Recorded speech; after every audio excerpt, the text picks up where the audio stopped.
हरे कृष्णा, राधे राधे। आप सभी का दिन शुभ और मंगलमय हो। श्रोताओं, आइए सुनते हैं पुण्य फल देने वाली आज की महात्म कथा। उससे पहले आज हम भगवान श्री कृष्ण और श्रीमती राधा रानी के प्रेम की एक सच्ची कहानी को सुनाएंगे। एक समय की बात है, भगवान श्री कृष्ण माता अंबिका के मंदिर गए और उनसे प्रार्थना करने लगे कि हे अंबिके, आप मुझ पर कृपा करें। तब माँ अंबिका बोली, हे कन्हैया, बताओ आपकी क्या प्रार्थना है। फिर कन्हैया जी बोले कि हे माँ अंबिके, मुझे एक बात बताओ, पूरी दुनिया में सबसे कोमल वस्तु कौन सी है। फिर माँ बोली, हे कन्हैया, इस दुनिया में सबसे कोमल दो ही वस्तु है, एक श्रीमती राधा रानी और दूसरे आप कन्हैया। कन्हैया हैरान होते हुए बोले, माँ, यह तो मैं जानता हूँ कि श्रीमती राधा रानी अति कोमल है, लेकिन मैं भी कोमल हूँ, यह तो मुझे आज ही पता चला।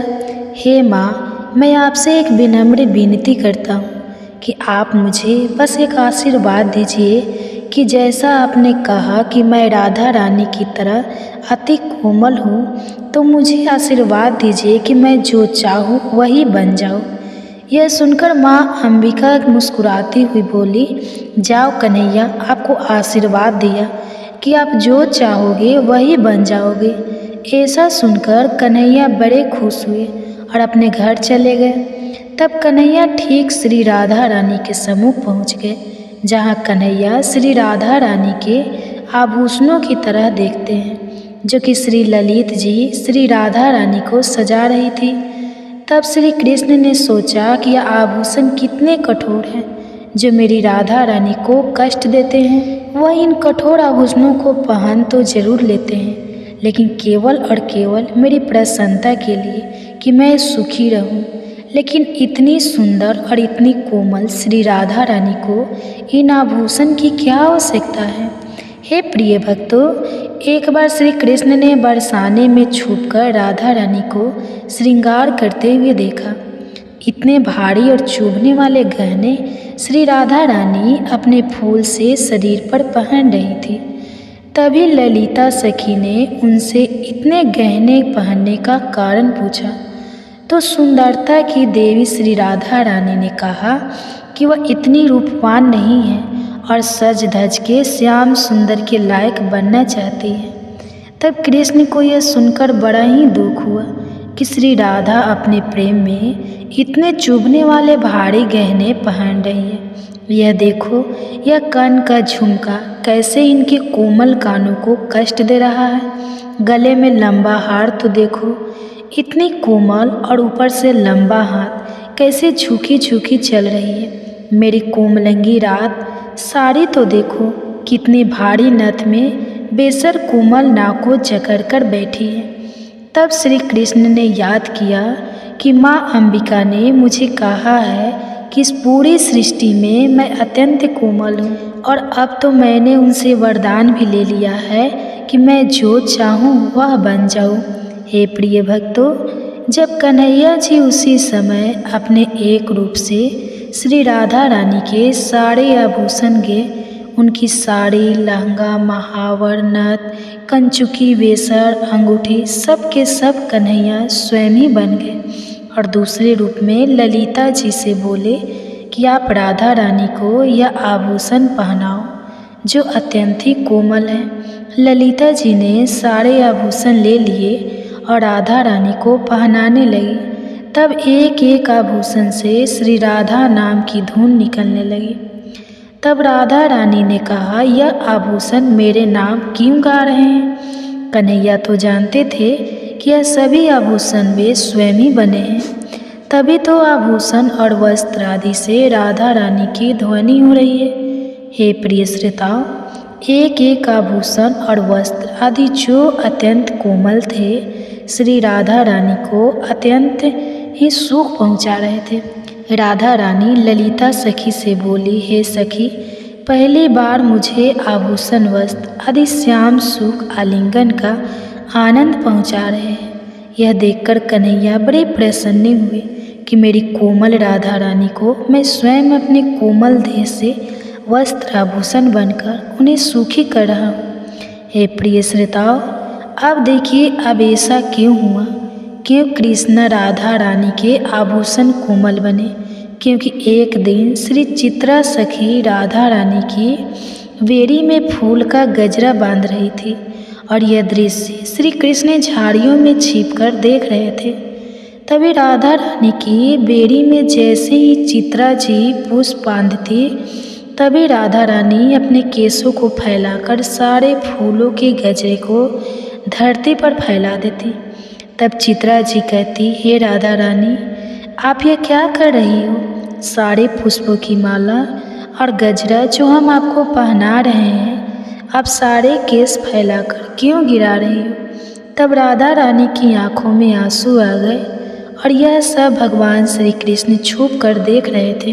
राधा रानी चित्रा का हाथ पकड़कर बोली, हे सखी, मैं तुम पर वाड़ी वाड़ी जाती हूँ, लेकिन जब तुम मेरे केस में यह फूलों की माला डालकर उन्हें बांधती हो तब मुझे अत्यंत वेदना होती है, क्योंकि यह काले केस मुझे श्याम सुंदर के वर्ण की याद दिला देते हैं। और जब तुम मेरे श्याम सुंदर रूपी केस को फूलों से बांधने का प्रयास करती हो तब मैं दुखी हो जाती हूँ, यह सोचकर कि तुम कैसे मेरे श्याम सुंदर रूपी केस को बांध सकती हो।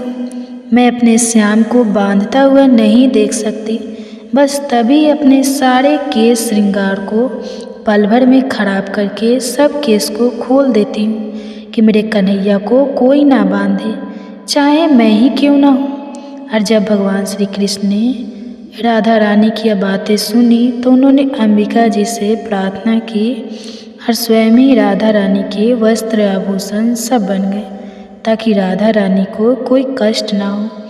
तो सभी एक बार प्रेम से बोलिए राधा कृष्ण भगवान की जय।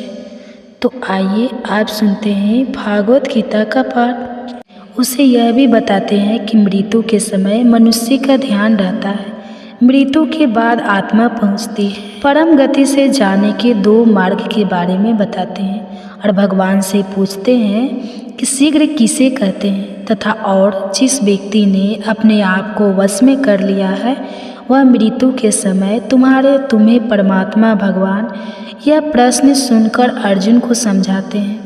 परम सत्य है, ब्रह्मा अस्तित्व वस्तु इस सृष्टि का मूल है, वह सबसे उच्चतम पर अनश्वर है। प्रत्येक जीव के शरीर में स्थित ब्रह्मा आत्मा कहते हैं। कर्म शक्ति का नाम है जिससे सब वस्तु तो अस्तित्व में लाया जाता है और जिससे उन्हें परिवर्तित किया जाता है। अभिभूत नश्वर भौतिक जगत है जिसमें सबसे तेज गई वस्तुओं का नाश या अंत होता है।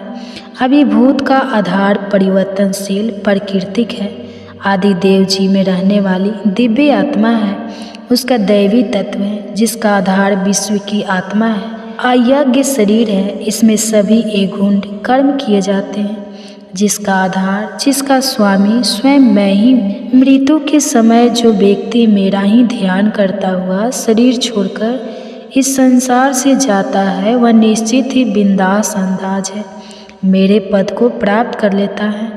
अंतिम समय में मनुष्य जिस भाव का ध्यान करता हुआ शरीर छोड़कर इस संसार से जाता है वह उस भाव के ध्यान से सदा मध्य रहने के कारण उस दशा को ही प्राप्त करता है। इसलिए पालतू सदा मुझे याद करो और युद्ध जब मेरा मन उम्र तेरी बुद्धि दोनों मेरी लगी रहेगी जब तब निश्चित रूप से बिना संदेह से तो मुझे ही प्राप्त करेगा।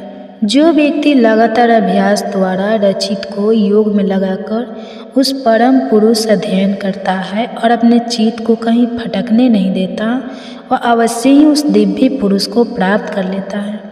जो व्यक्ति उस सब कुछ जानने वाले परमात्मा का ध्यान करता है जो कि सूक्ष्म से भी सूक्ष्म है और जो सबको धारण करने वाला है, इसके रूप का ध्यान भी नहीं किया जा सकता। जो अंधकार से परे है और जो सूर्य जैसे तेज वाला है, जो व्यक्ति मृत्यु के समय मन को भक्ति और योग पर स्थिर करके अपनी प्राण शक्ति को बालों के बीच अच्छी तरह स्थापित करता है वह दिव्य प्रेम पुरुष यानी मुझे को प्राप्त करता है।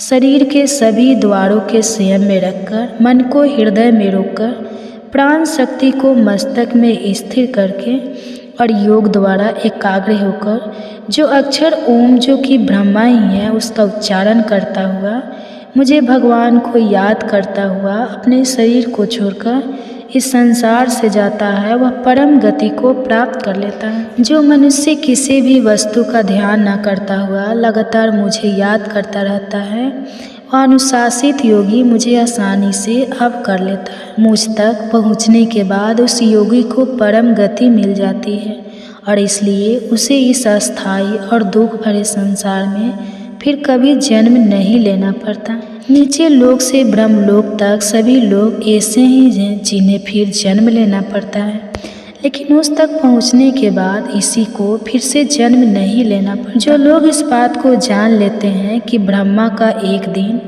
1000 यह लंबा होता है और ब्रह्मा की एक रात 1000 योग लंबी होती है, वह योगी जंगल के तत्व को जान लेते हैं। ब्रह्मा का दिन आरंभ होने पर सारी सृष्टि सभी वस्तुएं मेरी अव्यक्त प्रकृति से प्रकट हो जाते हैं, उससे उत्पन्न होती है और ब्रह्मा का दिन समाप्त होने पर उसकी रात होने पर यही सृष्टि सभी वस्तुएं समेत मेरी उसी व्यक्त प्रकृति में विलीन हो जाती है, उसमें समा जाती है। यह वही बार बार उत्पन्न होने वाली सृष्टि और वस्तुएं मेरी प्रकृति के वश में होने के कारण बिल्कुल पर बस रात होने पर समाप्त हो जाती है और दिन होने पर अपने अपने अस्तित्व में प्रकट हो जाती है। लेकिन मैं इस व्यक्त और व्यक्त से भी परे एक अवैध अस्तित्व है जो अमर है और जो सभी अस्तित्व में आई वस्तुओं के नष्ट हो जाने पर भी नष्ट नहीं होता। यह अनश्वर कहलाता है, इसे परम गति भी कहते हैं। यह अक्षर ही मेरा परम धाम है। जो मेरे इस परम धाम को एक बार पा लेता है वह फिर कभी संसार में वापस नहीं लौटता। वह परम पुरुष जो कि सबसे परे हैं, जिसमें हरे शब्द निवास करते हैं और जिससे यह सारा संसार व्याप्त है, उसे अनन्य भक्तों द्वारा ही प्राप्त किया जा सकता है। अब मैं तुम्हें वह समय बताता हूँ जिसमें मृत्यु के बाद इस संसार से जाने वाले योग की संसार में वापस नहीं लौटते, और वह समय भी बताता हूँ जिसमें जाने वाले फिर संसार में वापस लौट आते हैं। अग्नि प्रकाश 3 शुक्ल पक्ष और उत्तरायण के 6 महीने, यह वह समय है जिसमें संसार में जाने वाले ब्रह्मा ज्ञानी ब्रह्मा तक पहुँच जाते हैं और फिर वापस नहीं लौटते। अंधकार रात्रि कृष्ण पक्ष और दहिनायायन के 6 महीने, यह वह समय है जिसमें से कैसे जाने वाले चंद्रमा की ज्योति को प्राप्त करके संसार में वापस लौट आते हैं। मृत्यु के बाद संसार से जाने के केवल 2 ही मार्ग हैं, प्रकाश में और अंधकार में। एक से जाने वाला संसार में वापस नहीं लौटता, जबकि दूसरे से जाने वाला संसार में वापस लौट आता है। जो योगी इस दोनों मार्गों को जान लेते हैं वह फिर कभी किसी भ्रम में नहीं पड़ते, इसीलिए फालतू योग में जुटा रहा है। यह सब जान लेने के बाद योगी वेदों के अध्ययन, यज्ञ, तप और दान के पुण्य से मिलने वाले फलों के भी परे पहुंच जाता है और सनातन परम पद को पा लेता है। इसी के साथ भागवत गीता का 8वां अध्याय खत्म होता है। बाकी के अध्याय भी आपको जल्दी चैनल पर देखने को मिलेंगे। इसके लिए चैनल को सब्सक्राइब जरूर करें ताकि अगले अध्याय आपसे कभी भी मिस ना हो। और यदि आपका भी समय बाद इस वीडियो देख रहे हैं तो बाकी के अध्याय आपको हमारे चैनल के भक्ति प्लेलिस्ट में मिल जाएंगे और कमेंट्स में आपको हमारे द्वारा किया गया यह यत्न कैसा लगा यह जरूर बताएं। तो मैं मिलूँगा आपको अगले अध्याय में। गीता पाठ का 7वां अध्याय। भागवत गीता पाठ के 7वें अध्याय में केशव प्राकृतिक और आत्मा के बारे में बड़े ही सहजमय तरीके से बताते हैं। ईश्वर की ही 2 प्राकृतिक निम्न और उच्चतर के बारे में भी बताते हैं। केशव कहते हैं कि मनुष्य के प्राकृतिक गुण ही उन्हें भ्रम में डाले रखते हैं। 4 प्रकार के भक्त ईश्वर के अतिरिक्त अन्य देवताओं की उपासना और ज्ञान का उद्देश्य क्या है, इन सब के बारे में विस्तार से बताते हैं। भगवान कहते हैं, पार्थ अब यह सुन कि योग का अभ्यास करता हुआ अपने चित्त को मुझ पर लगाकर और मुझे ही अपना आश्रय मानकर पूरी तरह बिना संदेश तू मुझे कैसे जान पाएगा। यह सारा तत्व ज्ञान मैं तुझे विस्तार सहित बताऊंगा। यह सब जान लेने के बाद तुझे और कुछ जानने को बाकी नहीं रहेगा। हजारों मनुष्यों में कोई एक ही इस योग की सिद्धि के लिए प्रयास करता है, और जो लोग प्रयास करते हैं और सिद्धि भी पा लेते हैं, उनमें से भी बड़ी मुश्किल से कोई एक ही मुझे सच्चे रूप में जान पाता है। मेरी 2 प्रकृतियाँ हैं। एक है निम्न भौतिक प्रकृति जो इन 8 रूपों में बटी हुई है, पृथ्वी, जल, वायु, अग्नि, आकाश, मन, बुद्धि और अहंकार। और दूसरी है मेरी उच्च सूक्ष्म प्रकृति जो ही जीव रूप आत्मा, जिससे यह सारा संसार धारण किया जाता है। इस बात को तो अच्छी तरह समझ ले कि सभी प्राणियों का जन्म इन दोनों प्रकृतियों के मेल से ही हुआ है, और मैं ही इस सारे संसार का मूल हूँ, और मैं ही इस संसार का विनाशी भी हूँ। ऐसी कोई भी वस्तु नहीं है जो मुझसे उच्चतर है, जो मुझसे ऊपर है। ऐसा कोई भी सत्य नहीं है जो मुझसे बड़ा हो। मैं ही वह सूत्र हूँ जिसमें सारा संसार पिरोया रहता है। जैसे माला के मोती धागे में पिरोए रहते हैं, वैसे ही सारा संसार मुझ में पिरोया हुआ है। मैं चंद्रमा और सूर्य में प्रकाश हूँ, वेदों में मैं ओम हूँ, आकाश में मैं शब्द हूँ, और पुरुषों में मैं पुरुष, और अग्नि में मैं तेज हूँ। सभी प्राणियों का मैं जीवन हूँ, सभी अस्तित्व में आई वस्तुओं का मैं सनातन बीज हूँ। बुद्धि मानो कि मैं बुद्धि हूँ, तेजस्वीन का मैं तेज हूँ।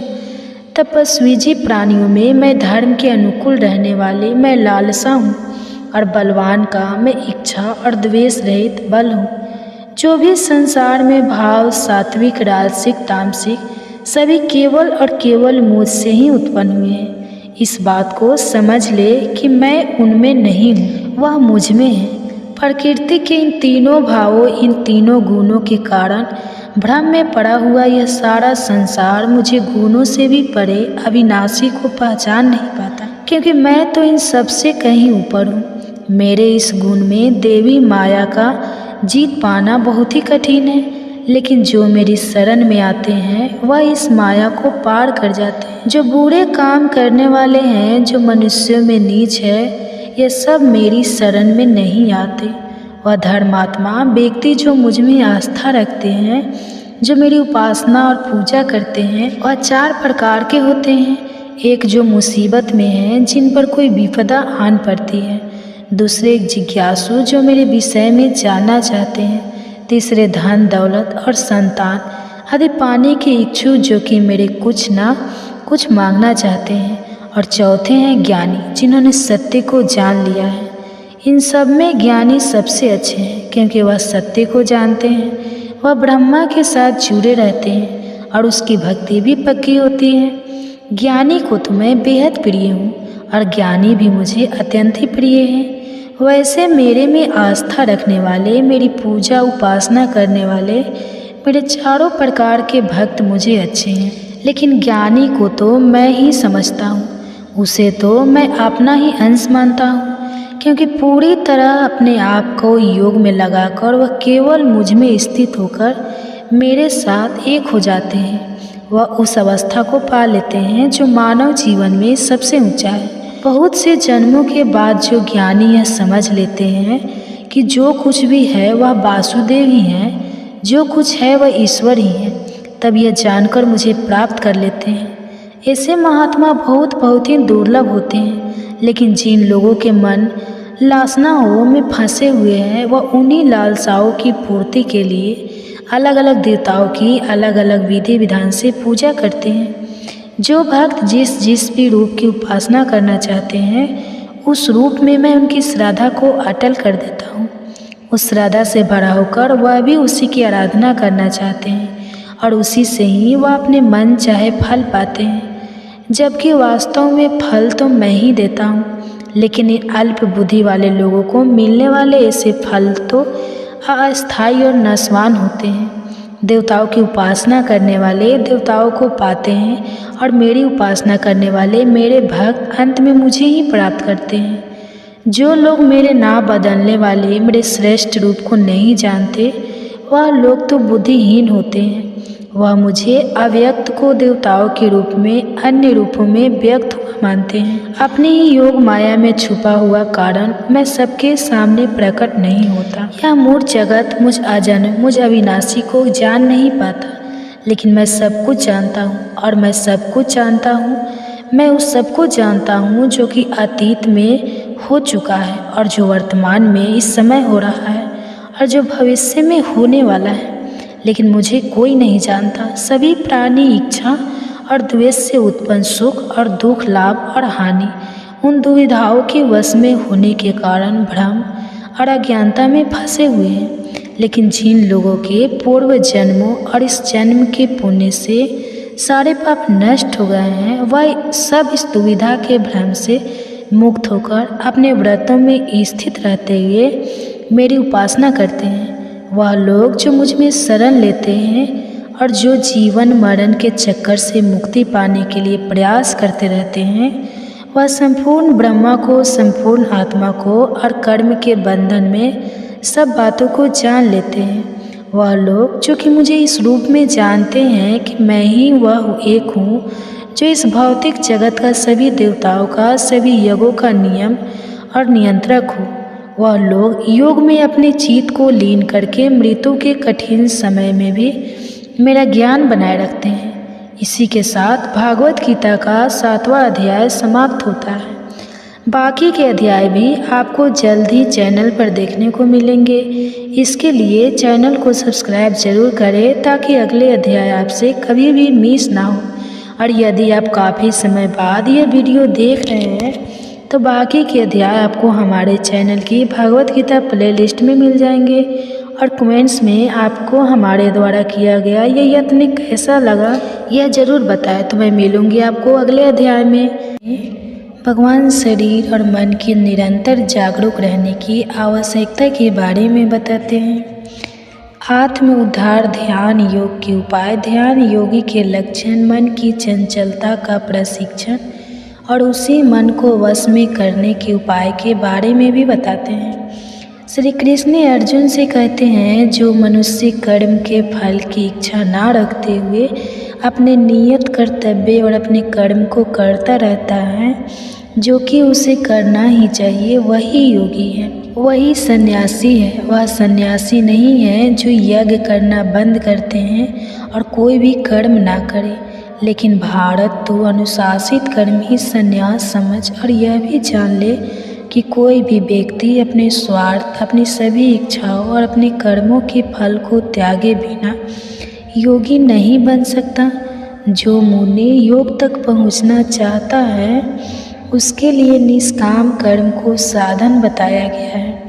जब वो योग तक पहुंच जाता है तब वहाँ उस योग में टिके रहने चाहिए और वहाँ से आगे बढ़ने के लिए शांति और स्थिरता कुछ साधन बताया गया है। जब मनुष्य इंद्रियों के विषय में या कर्मों में लिप्त होकर उसमें नहीं उलझता और जब मैं अपनी सभी इच्छाओं को त्याग देता है तब कहा जाता है कि उसने योग को पा लिया है, तब हे योगी कहलाता है।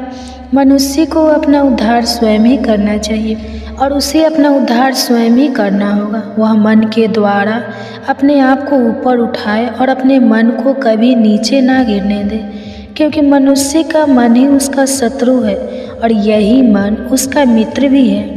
जिसने भी अपने मन को जीत लिया है उसने अपने मन पर काबू पा लिया है, उसका मन ही उसका सबसे बड़ा मित्र बन गया है। लेकिन जो अपने मन को जीत नहीं पाया है उसका मन उसी के काबू में नहीं है, उसका अपना मन ही उसका सबसे बड़ा शत्रु है।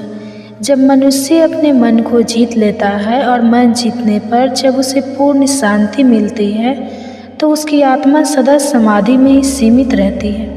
वही सर्दी और गर्मी में, मान और अपमान में, समुद्र दुख में, इन सभी स्थितियों में शांति रहता है।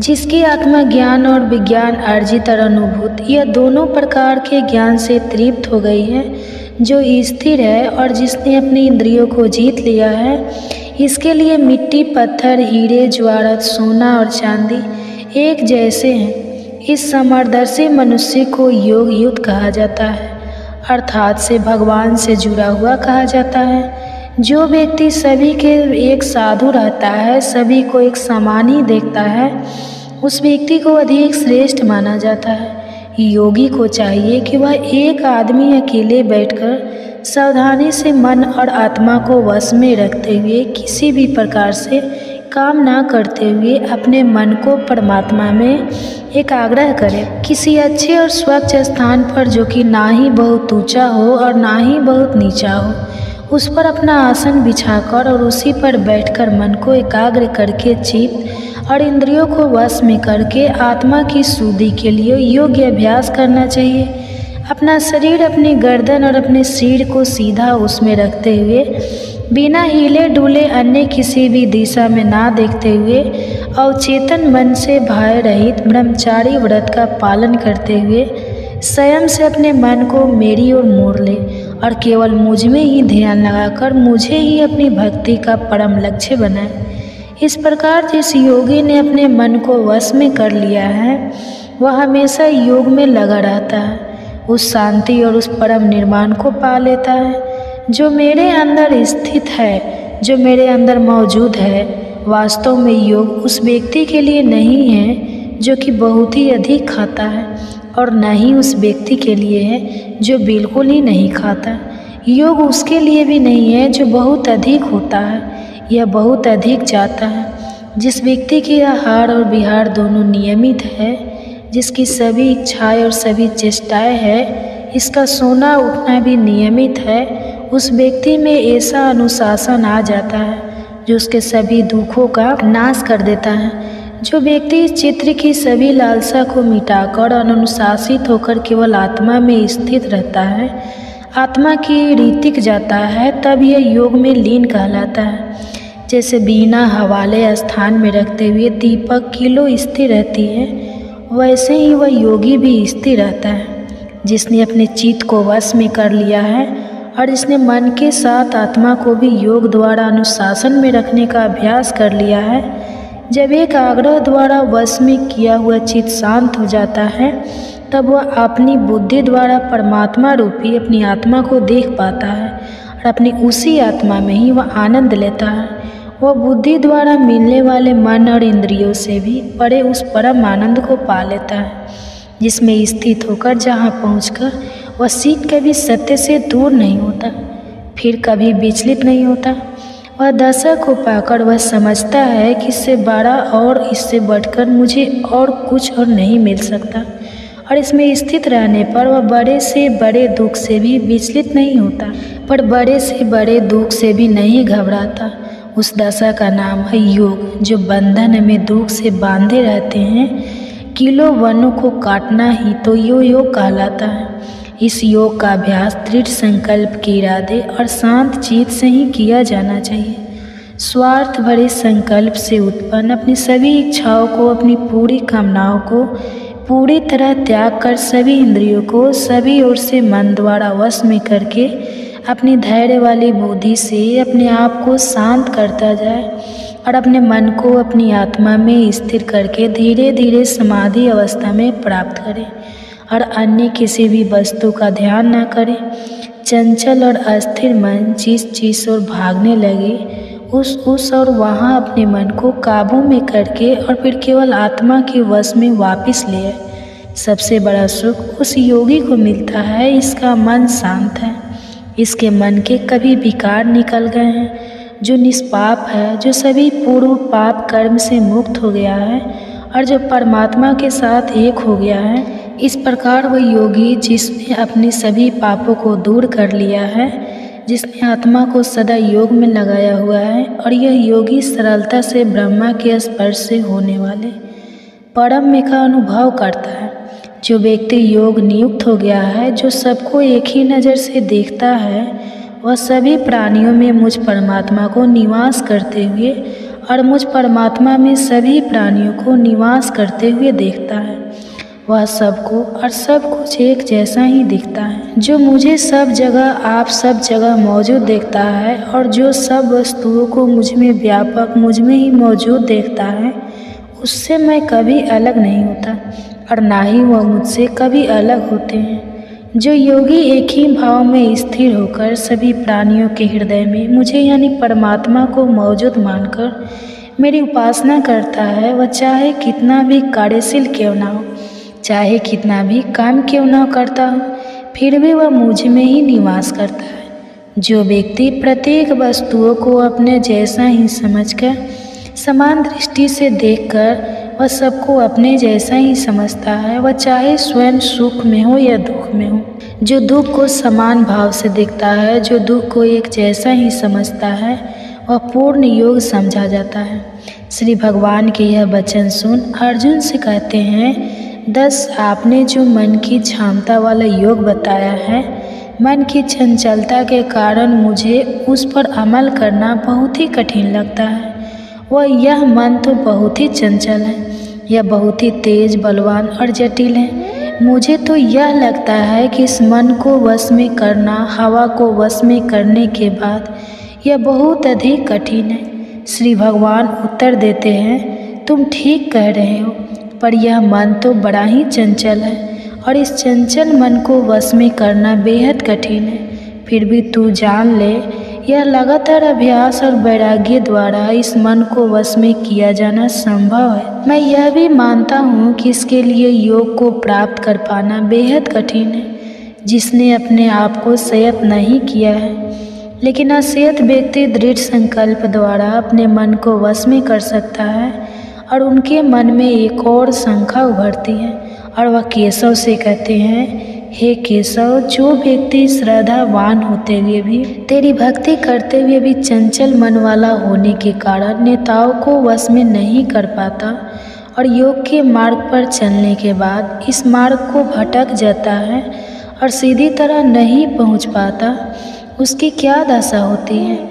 आध्यात्मिकता और भौतिकता दोनों स्थान से भ्रष्ट होकर किसी भी स्थान पर मजबूती से टीका ना हो पाने के कारण वो ब्रह्मा की ओर जाने वाले मार्ग से भटककर छीन भिन्न फटे हुए बादल कीर्तन कहीं नष्ट तो नहीं हो जाता। आप मेरा यह सन है पूरी तरह मिटा दो, क्योंकि आपके सिवाय कोई नहीं है जो मेरे इस संदेश को दूर कर सके। भगवान उसे समझाते हैं, सुन पार्थ, प्यारे मित्र, जो व्यक्ति अच्छे कर्म करता है, जो अच्छाई के मार्ग पर चलता है, उस व्यक्ति की कभी दुर्दशा नहीं होती। उसका ना तो इस लोक में और ना ही परलोक में विनाश होता है। जो व्यक्ति योग के मार्ग से भटक जाता है वह पुण्य आत्माओं के लोक में जाता है और वहाँ कई वर्षों तक रहने के बाद वह फिर से सदाचारी लोगों के जन्म घर लेता है। ऐसा जन्म इस संसार में बहुत ही दुर्लभ है। वह अपने पूर्व जन्मों में विकसित किए हुए ब्रह्मा के हाथ जोड़ने की सभी देर संस्कारों को फिर प्राप्त कर लेता है और यहाँ के आरंभ फिर पूर्णता पाने के प्रयास में लग जाता है। योग के मार्ग में भटका हुआ ऐसा व्यक्ति, ऐसा योग भी अपने पूर्व जन्मों के अभ्यास में होने के कारण आगे ले जाया जाता है और योग का ज्ञान प्राप्त हो जाने पर ऐसा जिज्ञासु वैदिक नियमों पर पहुंच जाता है। लेकिन जो योगी सब पापों से शुद्ध होकर अपने आप को कठोर परिश्रम से पूर्ण बनाने का प्रयास करता है और वह अपने अनेक जन्मों के परिश्रमों से प्राप्त सिद्धि के कारण आगे ले जाया जाता है और अंत में वह सीधी और परम गति को ही पा लेता है। योगी तपस्वियों से बड़े हैं, वह ज्ञानियों से भी बड़े माने जाते हैं और वह सकाम कर्म करने वालों से भी बड़े हैं। इसलिए तू पार्थ योगी ही बन। सभी योगियों में भी मैं इस योगी को सबसे बड़ा योगी मानता हूँ, जो अपनी संपूर्ण आत्मा को मुझ पर पूरी तरह से समर्पित करके पूरी श्रद्धा और निष्ठा से मेरी उपासना करता है। इसी के साथ भगवत गीता अध्याय 6 खत्म होता है। बाकी के अध्याय भी आपको जल्दी चैनल पर देखने को मिलेंगे। इसके लिए चैनल को सब्सक्राइब जरूर करें ताकि अगले अध्याय आपसे कभी भी मिस ना हो। और याद काफ़ी समय बाद इस वीडियो को देख रहे हैं तो बाकी के अध्याय आपको हमारे चैनल के भागवत गीता प्लेलिस्ट में मिल जाएंगे और कमेंट्स में आपको हमारे द्वारा किया गया यह तंत्र कैसा लगा ज़रूर बताएं। तो मैं मिलूँगी आपको अगले अध्याय में। 5वें अध्याय में भगवान कर्म फल और त्याग कर्म योगी के लक्षण, कर्म मार्ग और योग त्याग मार्ग और योग, इन सब के बारे में बड़े सुंदर तरीके से बताते हैं। और जो उनके सौ से कहते हैं, केशव, पहले आप त्याग की प्रेरणा देते हैं और फिर निस्वार्थ कर्म करने की प्रशंसा करते हैं। अब आप ही मुझे सही सही बता दें कि दोनों मार्गों में कौन सा मार्ग अधिक अच्छा है। भगवान बड़े ही सधे तरीके से उत्तर देते हैं, पाठ्य कर्म का संन्यास और कर्म को निस्वार्थ भाव से करना, यह दोनों ही मार्ग आत्मा की मुक्ति की ओर ले जाने वाले हैं। लेकिन इन दोनों मार्गों में से कर्म को त्यागने से कर्म को निस्वार्थ भाव से करना कहीं अधिक अच्छा है। जो व्यक्ति ना तो कर्म के फल की इच्छा करता है और ना ही कर्म के फल से ग्रहण करता है, यह समझना चाहिए कि उसमें सदा संन्यास की भावना भरी हुई है, क्योंकि सभी धंधों और सभी प्रकार की दोनों से मुक्ति होने के कारण वह संसार बंधन सरलता और आसानी से टूट जाता है। संन्यास और कर्म करने को अलग अलग यानी बताते हैं, भले पंडित यह नहीं बताते तो कोई भी इनमें से किसी एक में भी अच्छी तरह से जुड़ जाता है। वह दोनों ही मार्गों का फल पाने का हकदार है। वह यह फल उसे मिलता भी है। कर्म का त्याग करने वाले जिस पद तक पहुँचते हैं, जिस स्थिति तक पहुँचते हैं, कर्म करने वाले भी उसी पद उसी स्थिति तक पहुँच जाते हैं। जो कोई भी इस बात को समझ लेता है कि संन्यास और कर्म के मार्ग एक ही हैं, वह सही समझता है। लेकिन संन्यास को योग के बिना प्राप्त कर पाना बेहद कठिन है। यह बिल्कुल घास के ढेर से सुई खोजने जितना कठिन है। जो मुनि योग में निष्ठापूर्वक लगा हुआ है, वह शीघ्र ही ब्रह्मा को पा लेता है। कर्म करता हुआ कि वह मनुष्य कर्म में लिप्त नहीं होता, कर्म में नहीं उलझता, और जो कर्म के मार्ग में कुशल है उसकी आत्मा पवित्र है। जो अपनी आत्मा का स्वामी है, जिसने अपनी सभी इंद्रियों को जीत लिया है, जिसकी आत्मा सभी प्राणियों की आत्मा और परमात्मा बन गई है, जो मनुष्य भगवान के साथ एक हो गया है और जो सत्य की अच्छी तरह जानता है, वह अपने सभी इंद्रियों का और उन इंद्रियों के विषयों का प्रयोग करता हुआ, वह देखता हुआ, सुनता हुआ और सूता और चढ़ा हुआ चलता हुआ, स्वप्न देखता हुआ और सांस लेता हुआ सदा यह समझता है कि मैं खुद कुछ नहीं कर रहा हूँ। बोलते हुए, विसर्जन करते हुए, ग्रहण करते हुए, आंखें खोलते हुए और मोड़ते हुए वह यह समझता है कि केवल इंद्रियां ही इंद्रियों के विषय में लगी हुई है और मैं कुछ नहीं कर रहा हूँ। वास्तव में कर्म करने वाली प्रकृति ही है, वही सब कुछ करती है, हम कुछ नहीं करते। जो व्यक्ति लगा और आसक्ति को त्याग कर अपने कर्मों को ब्रह्म को समर्पित करके कर्म करता है, आप उसमें वैसे ही नहीं ठहरता जैसे पानी कमल के पत्ते पर नहीं ठहरता। योगी लोग आसक्ति को त्याग कर आत्मा की शुद्धि के लिए केवल शरीर, केवल मन केवल थी या फिर केवल अपने इंद्रियों द्वारा एक कर्म करते हैं। योग में लगी हुई आत्मा कर्म के फल में आ सकती है, अर्थात लगाव को त्याग कर सदा ही रहने वाली शांति को प्राप्त करती है। लेकिन जिनकी आत्मा ब्रह्मा से अलग है, जो ब्रह्मा के साथ एक नहीं हुई है, वह इच्छा द्वारा प्रेरित रहते हैं और कर्म के फल पर उनका लगा फिर आता है और इसी कारण वह बंधन में सदा ही बने रहते हैं। जिस व्यक्ति में मन द्वारा सभी कर्म त्याग कर अपने प्रकृति को वश में कर लिया है, वह ना कोई कर्म करता हुआ और ना ही कोई कर्म करवाता हुआ इस 9 द्वार वाले शरीर रूपी नगर में निवास करता है। सर्वोच्च प्रभु आत्मा न तुम लोगों को कर्ता बनाती हैं और ना ही विक्रम करती है और ना ही वह उनको उनके कर्मों के फल द्वारा साथ छोड़ती है। यह तो इन वस्तुओं का स्वभाव ही है जो इन सब में स्थिर होकर इन्हें सब कुछ करवा रहा है।